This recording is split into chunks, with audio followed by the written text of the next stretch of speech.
Petani di Kabupaten Tabanan mendapat tambahan alokasi 2.460 ton pupuk subsidi melalui keputusan Menteri Pertanian tentang realokasi pupuk bersubsidi di sektor pertanian tahun anggaran 2022. Rinciannya pupuk urea sebanyak 300 ton dan NPK 2.160 ton.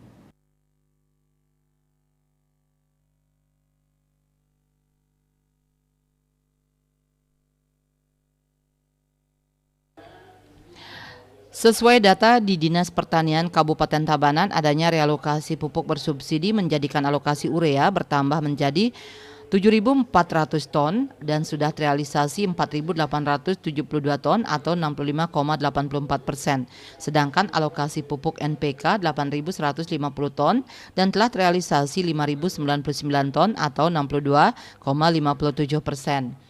Sementara alokasi pupuk organik tidak mendapat tambahan realokasi sehingga masih tetap 180 ton dan sudah terrealisasi 178 ton atau 99,02%.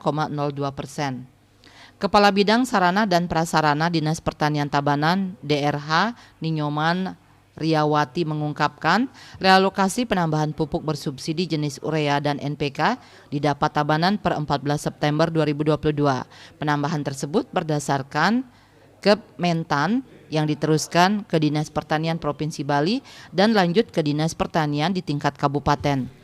Tujuan realokasi pupuk bersubsidi adalah untuk memenuhi kebutuhan petani Tabanan pada musim tanam MT kedua atau hingga September ini. Realokasi pupuk bersubsidi ini merupakan kali ketiga. Dengan adanya penambahan alokasi pupuk bersubsidi, maka kebutuhan petani padi akan urea dan NPK akan tercukupi hingga akhir masa tanam kedua.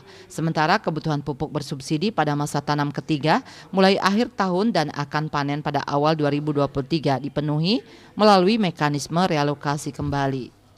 Riyawati menjelaskan sepanjang petani mengusulkan kebutuhan pupuk melalui mekanisme rencana definitif kebutuhan kelompok RDKK, mereka pasti mendapatkan alokasi sesuai kebutuhan. Terkait kebutuhan petani Tabanan akan pupuk bersubsidi organik yang tidak termasuk dalam jenis pupuk direalokasi atau mendapat tambahan alokasi pada masa tanam kedua tahun ini, menurutnya itu tidak berdampak signifikan. Sebab di tengah kebutuhan petani akan pupuk organik semakin meningkat saat ini, dibarengi dengan meningkatnya kemandirian petani dalam memproduksi pupuk organik sendiri. Menurutnya saat ini petani Tabanan semakin banyak yang menggunakan pupuk organik sehingga lumayan untuk menekan biaya produksi. Mereka juga banyak yang sudah secara mandiri memproduksi pupuk organik. Manik Bisnis Bali melaporkan.